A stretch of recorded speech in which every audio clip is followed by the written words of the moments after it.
मैंने वो कामाख्या शिविर का आपका एक वीडियो देखा था माँ। आपने उसमें जो चीनाचार के ऊपर बोला था कि चीनाचार ने हमारे तंत्र के ऊपर बहुत इफेक्ट किया था और बलि प्रथा वगैरह उससे से आई थी माँ। मैंने पहले तारा रहस्य की बुक एज अ पीडीएफ पढ़ना शुरू किया था थोड़ा। उसमें एक इंट्रोडक्शन दिया हुआ था तो उसमें बोल रहे थे कि वशिष्ठ जी ने एक लंबे समय तक माँ की साधना की थी, मतलब तपस्या की थी, बट माँ तारा उससे प्रसन्न नहीं हो पाई। और देन उनको आकाशवाणी हुई थी तो उनको तिब्बत जाना पड़ा और वहां से उन्हें भगवान बुद्ध से चीनाचार सीख कर माँ तारा की उपासना करनी पड़ी थी। माँ, चीनाचार एग्जैक्टली होता क्या है? और अ, वशिष्ठ जी तो बहुत मतलब सिद्ध तपस्वी थे, उनकी तपस्या से माँ तारा क्यों प्रसन्न नहीं हुई? एक तो बहुत सारी कहानियां हैं, बहुत सारे फोकलोर्स हैं। नंबर 1 वहां से शुरू करते हैं। ठीक है। लेकिन चलो, अगर मान भी लिया मैंने वशिष्ठ जी चीनाचार कर रहे होंगे, चलो। और क्या है, तो मैं तुमको प्रैक्टिकली बता रही हूँ कि मैं खुद भूटान गई थी, भूटान। ठीक है। और भूटान में जो बुद्धिज्म आई, जो क्योंकि बुद्धिस्ट से हुआ ना, भूटान में जो बुद्धिज्म आई वो तिब्बत से आई हुई है, तिब्बत से। और मैं तिब्बत के बॉर्डर तक गई हूँ प्रैक्टिकली, क्योंकि मुझे देखना था कि किन सराउंडिंग्स में तंत्र की साधना होती थी, बुद्धिज्म बुद्धिस्ट तंत्र को किस किस सराउंडिंग्स में। तो मुझे सराउंडिंग समझना बहुत जरूरी था, क्योंकि बुक्स पढ़ो तो कई बार वो समझ में नहीं आता। तो भूटान में एक जगह है टाइगर्स नेस्ट। वो बहुत ऊंची है, मतलब बहुत, मुझे अभी याद नहीं कितना किलोमीटर है, लेकिन वहां का वो सबसे ऊंचा ट्रैक है। मतलब एक 4-5 घंटा लगता है ट्रैक करने में, और बहुत ऊंचा, बहुत कठिन ट्रैक है। सांस फूल जाए इतना ऊंचा ट्रैक है। और वहां पर उनके एक महान गुरु, वो जाकर के वहां साधना करते थे, मतलब वो तपस्या करते थे। तो वो जो जगह है जहां वो तपस्या कर रहे थे, ठीक। तो मैं अंदर और भी मंदिर में गई, वहां पर उनका काल चक्र होता है, काल भैरव का मंदिर होता है बुद्धिस्ट तंत्र में। तो सब मंदिरों का दर्शन करिए, सारे के सारे जो है वो एकदम पहाड़ों पे बनाए गए। और जो मेरा गाइड था वो आ, वो भी बुद्धिस्ट था। तो बुद्धिस्ट था तो फिर वो, लेकिन वो लोग नॉनवेज भी खा रहे हैं। तो मैं समझ रही हूँ कि बुद्धिज्म हमारे यहाँ से चली, और भगवान बुद्ध तो स्वयं जानवर के ऊपर जो वायलेंस हो रहा है उसके खिलाफ थे। तो कहाँ से यहाँ पर खाने का मतलब, ये लोग कैसे नॉनवेज खा रहे हैं? मैंने पूछा उस गाइड को, गाइड बुद्धिस्ट है, मैंने कहा तुम नॉनवेज खा रहे हो? बुद्धिज्म में तो अलाउ नहीं होना चाहिए। बोलता नहीं, हमारे तिब्बत में, हमारे बुद्ध में, बुद्धिज्म में तो अलाउड है। और बुद्धिज्म यहाँ पर कहाँ से आया है? बोले तिब्बत से आया। लेकिन वो जगह ऐसी थी, आज की तारीख में हम गए थे तो हमको तो मिल रहा था वेजिटेरियन खाना, क्योंकि हम नीचे थे, और कनेक्टिविटी उनका इंडिया से बहुत अच्छा हो चुका है। लेकिन मैं सोचती हूँ कि कई साल पहले वो कनेक्टिविटी नहीं होगी। ऐसा उनको उन ठंडे प्रदेशों में खाना नहीं मिलता होगा। लद्दाख आप चले जाओ कभी, लद्दाख के टेरेन को देखो, नहीं मिलता है, इतनी ठंडी होती है। तो वो लोग क्या करेंगे? तो वो जानवर मार करके ही खाए हैं। तो जानवर जब मार करके खाए, तो लेकिन उनको मुक्ति मिलनी चाहिए, क्योंकि उनको खाना वही मिल रहा है उस समय। तो ऐसी मजबूरी के हालत में, एक्सेप्शनल केसेस हैं ये सब। तो क्या करते थे कि ठीक है भैया, जिसको तुमको बलि चढ़ानी है उस जानवर को ला करके भगवती को बलि चढ़ाओ, और फिर तुम उसको प्रसाद के रूप में लो। लेकिन exception cannot be normal, norm. ये एक्सेप्शन है कि वैसे उस स्थान पे उनको यही करना पड़ा टू सरवाइव। तो वो भगवती को भोग लगा करके, बलि दे करके, फिर वो लोग वो ले रहे हैं, बस इतना ही। लेकिन हमने उसको नॉर्मलाइज कर दिया है। आज जो बलियां चढ़ती हैं, आज जो बलि चढ़ती है, वो भूख पेट के लिए नहीं चढ़ती है, वो अपनी इच्छा पूर्ति के लिए चढ़ती है। दो सिचुएशन है, एक आपने भूख के लिए खाया, और एक आपने जबरदस्ती मारा अपनी इच्छा पूर्ति के लिए। वो वैसे ही केस है, जैसे मैं बताती हूँ कि एक डॉक्टर है, वो किसी का सर्जरी कर रहा है। तो डॉक्टर का इंटेंशन क्या है कि मैं इसका सर्जरी कर रहा हूँ, और सर्जरी करते करते अगर वो मर गया पेशेंट, तो उससे कर्म हुआ कि वो सर्जरी करते करते उसके चाकू से वो पेशेंट मर गया। लेकिन उसकी इंटेंशन तो खराब नहीं थी ना डॉक्टर की। डॉक्टर की इंटेंशन थी इसको बचाना।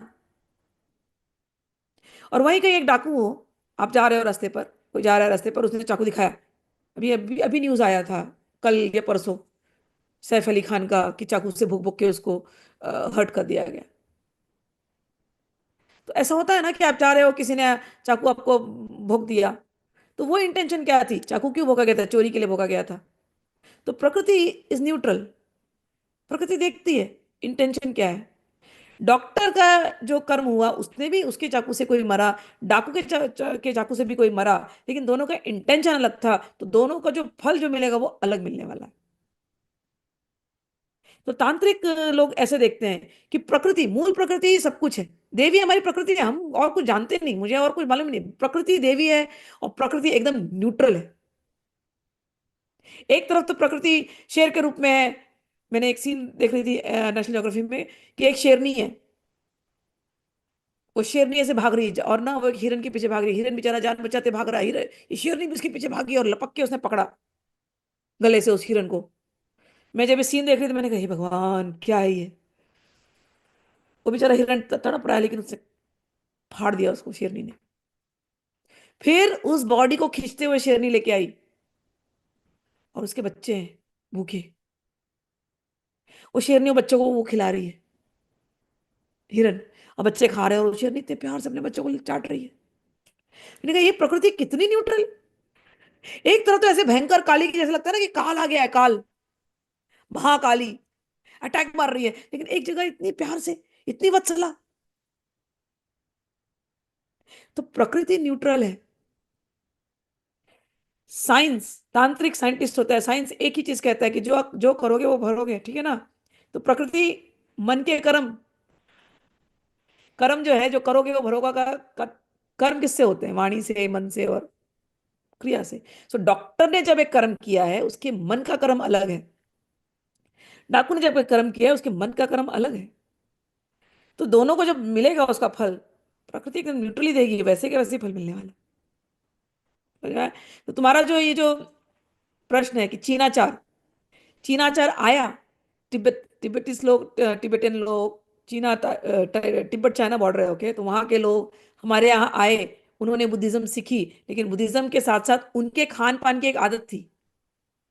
वो रहे हिमाचल जैसे जगहों में, अगेन हिमालयन साइड में, डलहौजी चले, शिमला डलहौजी उस तरफ, कौन सी जगह है, मैं भी जाके आई थी।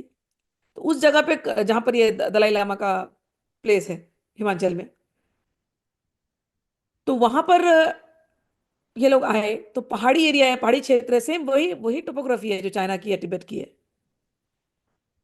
तो तो वो लोग ने बुद्धिज्म सीखा, संस्कार वैली ये सब, तो उन्होंने बुद्धिज्म सीखा।